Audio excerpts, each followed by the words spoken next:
nggak sih kalian nonton film yang karakter utamanya punya lebih dari satu kepribadian, seperti di film Split, Primal Fear, atau Fight Club?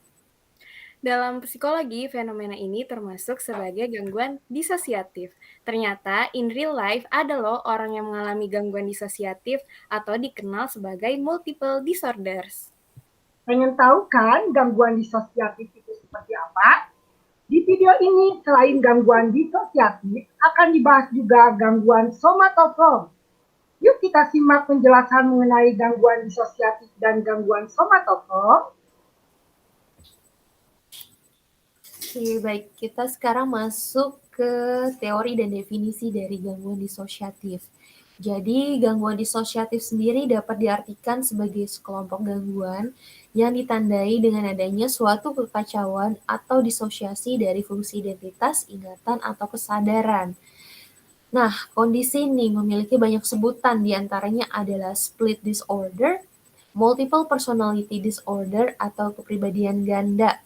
Individu yang menderita gangguan ini tidak mampu mengingat berbagai peristiwa pribadi yang penting atau selama beberapa saat lupa dengan identitasnya, bahkan membentuk identitas baru. Santrok mengemukakan di bukunya berjudul Child Development bahwa gangguan disosiatif merupakan gangguan jiwa yang disebabkan oleh trauma parah pada masa kanak-kanak, yaitu di umur 3-11 tahun dan remaja di umur 12-18 tahun. Individu biasanya mengalami pengalaman traumatis yang cukup ekstrim dan terjadi berulang kali yang mengakibatkan terbentuknya dua atau lebih kepribadian yang berbeda. Kita analogikan seperti ini. Bayangkan tubuh kita adalah sebuah kapal dan kita adalah kaptennya. Tentu kapal ini sepenuhnya di bawah kendali kita sendiri. Jadi setiap tindakan dan keputusan itu diambil oleh kita sendiri. Untuk banyak orang, beginilah idealnya menjalankan hidup. Namun bayangkan, bagaimana jika dalam satu kapal terdapat lebih dari satu kapten? Gimana kalau ada 2 atau 5 atau 10 kapten? Masing-masing memiliki tujuannya sendiri dan masing-masing menunggu gilirannya untuk berlayar. Tentunya hidup seperti ini akan terdengar kacau, namun inilah realitanya bagi para penyandang kepribadian ganda atau gangguan disosiatif. Gangguan disosiatif banyak menuai pertanyaan, apa sih sebenarnya yang dirasakan oleh penyandang gangguan ini? Apakah ada cara untuk menyembuhkan? Untuk pertanyaan tersebut akan kita paparkan dalam video presentasi singkat ini. Yang pertama, kita akan ketahui dulu jenis-jenis gangguan disosiatif. Tadi sebelumnya udah disinggung sedikit nih mengenai apa itu gangguan disosiatif. Gangguan disosiatif adalah kelainan mental yang melibatkan pemutusan dan tidak adanya kontinuitas antara pikiran, ingatan, tindakan, hingga identitas. Menurut Diagnostic and Statistical Manual of Mental Disorders atau kita kenal sebagai DSM, dissociative amnesia yang pertama merupakan hilang ingatan kejadian yang baru terjadi. Gejala utamanya adalah kesulitan mengingat informasi penting tentang diri sendiri. Pengidapnya itu sulit untuk mengingat informasi tentang diri sendiri atau peristiwa hingga orang-orang di sekitarnya, terutama di masa trauma. Gangguan kepribadian ini dapat kambuh secara spesifik dalam peristiwa tertentu. Lalu yang kedua ada fugue dissociative. Memori yang hilang lebih luas daripada amnesia disosiatif. Individu tidak hanya kehilangan seluruh ingatannya, mereka secara mendadak meninggalkan rumah dan pekerjaan, serta memiliki identitas yang baru. Jadi biasanya gangguan ini tuh muncul setelah individu mengalami stres atau konflik yang berat. Contoh, pertengkaran rumah tangga, mengalami penolakan, kesulitan dalam pekerjaan, kesulitan dalam keuangan, perang, atau bencana alam. Yang ketiga, ada depersonalization disorder. Jadi, gangguan ini tuh muncul terjadi saat individu merasa bermimpi atau berada di luar dirinya sambil mengamati tindakan, perasaan, dan pikiran dari jauh seperti layaknya menonton film. Dan yang terakhir ada dissociative identity disorder. Jadi gangguan ini disebut sebagai gangguan kepribadian ganda. Seseorang yang mengalami hal ini dapat mengalami perpindahan ke identitas lainnya. Pengidapnya mungkin merasakan kehadiran dua orang atau lebih di kepalanya hingga seperti dirasuki oleh identitas lainnya. Selanjutnya, kita membahas mengenai gejala atau simptom dari gangguan disosiatif. Gejala dan tanda gangguan disosiatif menurut DSM-5, yang pertama ada kehilangan memori yang signifikan pada waktu, orang, dan peristiwa tertentu. Ketidakmampuan untuk mengolah informasi atau mengontrol fungsi mental yang seharusnya secara normal mampu untuk dikontrol.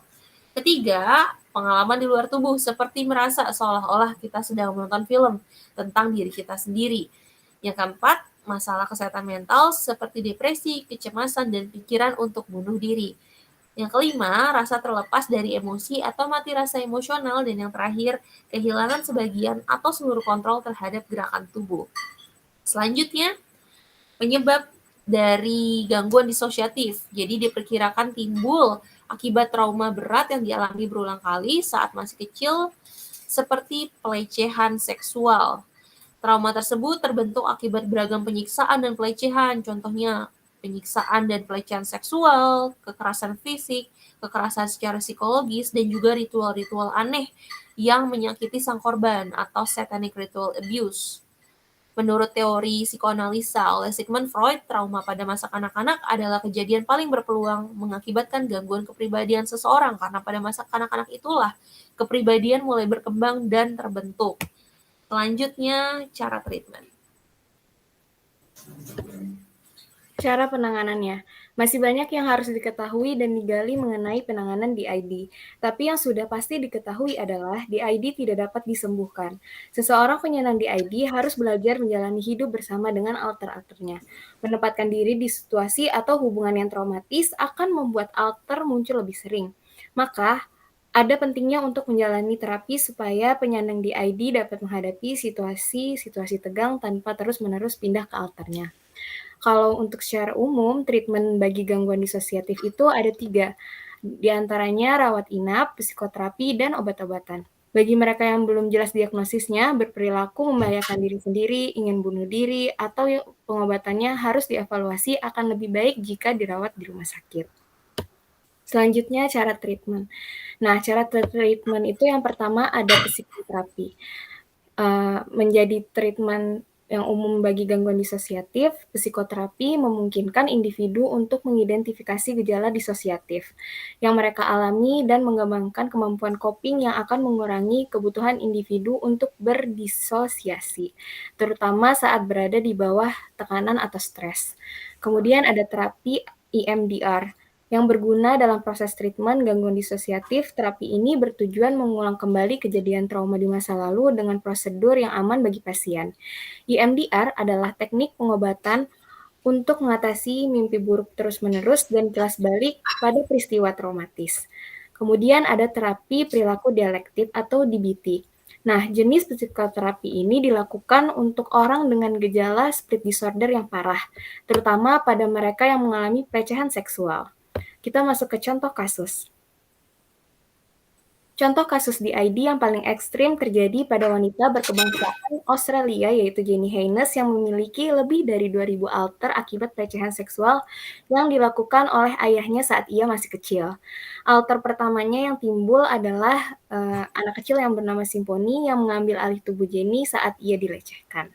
Yang menariknya adalah saat sidang tuntutan kepada ayahnya, Simponi bersama 5 alter lainnya yaitu Jenny dijadikan saksi yang akhirnya berhasil menjatuhkan hukuman pada ayahnya yaitu Richard Haynes dengan hukuman 45 tahun penjara.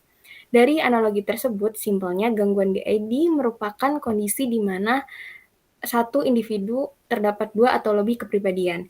Kepribadian yang berbeda dikenal dengan istilah alter ego, sedangkan kepribadian original dikenal sebagai host. Ciri utama DID adalah terlepas dari pikiran sendiri. Seorang penyandang DID akan mengalami yang namanya switch, yang merupakan fenomena di mana individu diambil alih oleh alternya.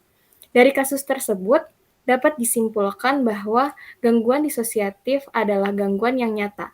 Pandangan kapanpun akan diambil alih oleh satu kepribadian yang mungkin ia miliki. Nah, itu dia tadi penjelasan mengenai gangguan disosiatif atau multiple disorder. Selanjutnya akan membahas mengenai gangguan somatofrom. Nah, gangguan somatofrom berasal dari kata soma yang berarti tubuh. Gangguan somatoform merupakan kelainan psikologis pada seorang yang ditandai dengan sekumpulan keluhan fisik yang tidak menentu, namun tidak tampak saat pemeriksaan fisik. Munculnya gangguan ini biasanya disebabkan oleh stres dan banyak pikiran. Orang yang mengalami gangguan somatoform dapat merasakan beragam gejala seperti lelah, pusing, atau tidak enak badan di bagian tubuh tertentu. Namun setelah diperiksa ke dokter, mungkin tidak akan ditemukan kelainan secara fisik. Penyebab gangguan somatoform hingga saat ini belum diketahui secara pasti. Ada pendapat yang mengatakan bahwa gangguan ini terjadi karena adanya masalah impuls saraf yang mengirim sinyal-sinyal rasa sakit, stres, dan sensasi yang tidak menyenangkan lainnya ke otak. Nah, berikut ini merupakan beberapa faktor yang membuat seseorang lebih beresiko terkena gangguan somatoform. Yang pertama itu ada genetik, yang kedua itu ada riwayat keluarga yang sering mengalami penyakit, yang ketiga itu ada kecenderungan berpikir negatif, yang keempat lebih mudah merasakan nyeri secara fisik ataupun merasa terganggu secara emosi karena nyeri, yang kelima ada penyalahgunaan nafza, yang keenam pernah menjadi korban kekerasan fisik atau pelecehan seksual.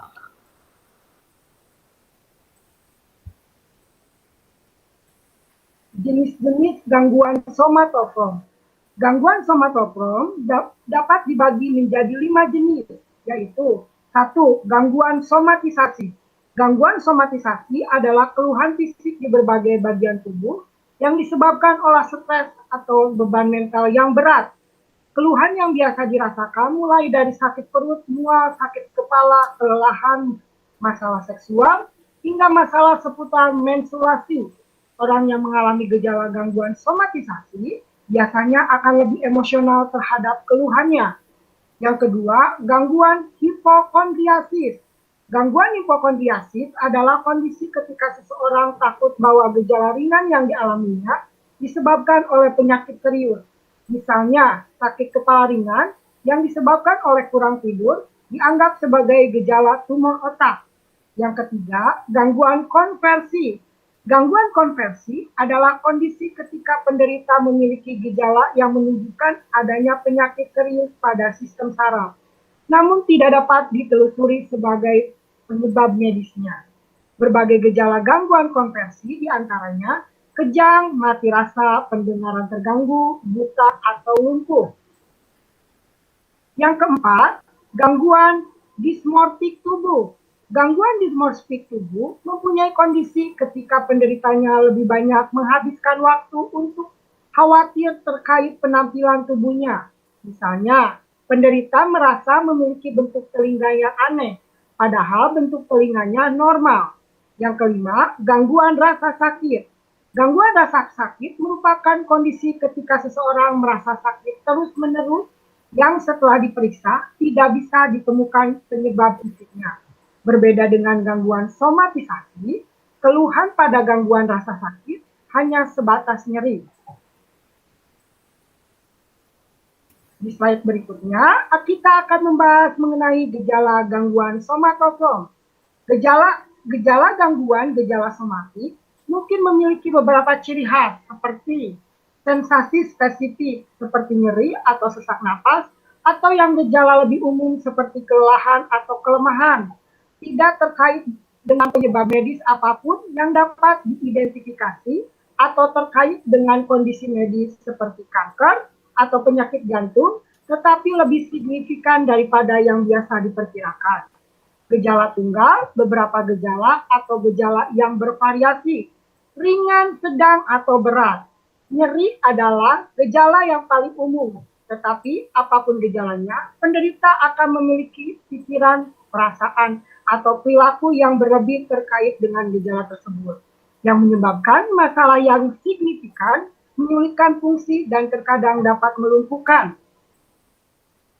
Beberapa gejala terkait pikiran, perasaan, perilaku ini dapat mencakup kekhawatiran terus-menerus tentang potensi penyakit, melihat sensasi fisik normal sebagai tanda penyakit fisik yang lemah, khawatir bahwa gejala serius, bahkan ketika tidak ada bukti, berpikir bahwa sensasi fisik mengancam atau berbahaya, merasa bahwa evaluasi dan pengobatan medis belum memadai, Khawatir bahwa aktivitas fisik dapat menyebabkan kerusakan pada tubuh.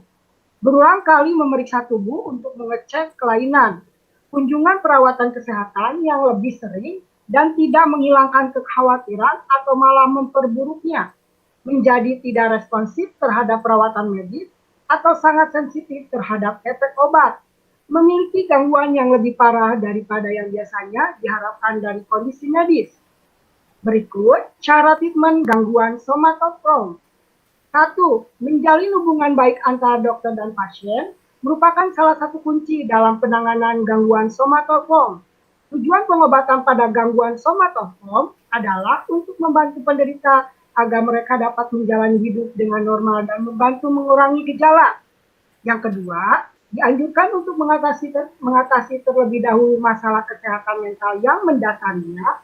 Dokter bisa memberikan resep obat seperti antidepresan, terutama bagi penderita yang mengalami kondisi psikologis tertentu, seperti depresi atau gangguan cemas.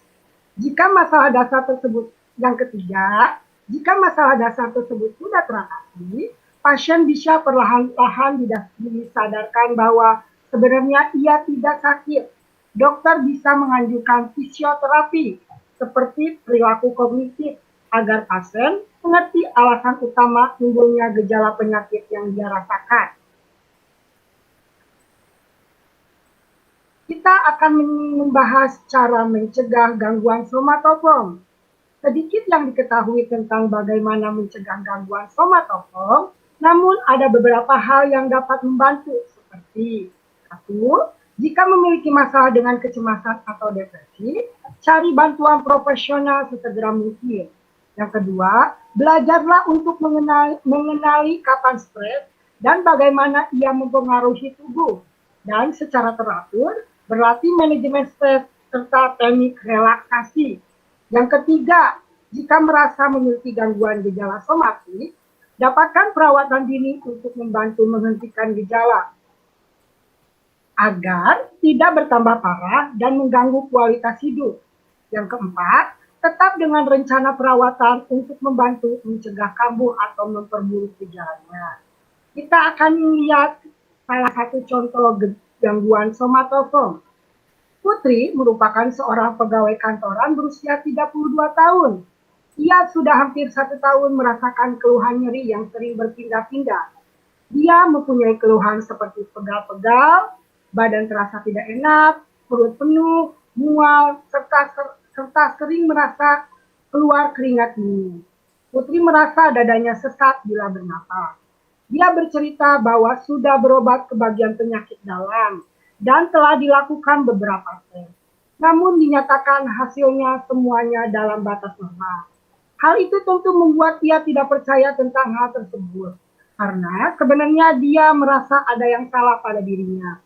Oleh sejawat dokter ahli dalam, dia disarankan untuk datang ke bagian psikiater atau ahli jiwa, karena kemungkinan terdapat problem psikis yang melatari keluhannya. Dia pun merasa kesal dengan saran itu, dan dia berkata sama dokter tersebut, "Emangnya saya gila, dok?" Hal itu dikarenakan dia merasa kehidupannya baik-baik saja.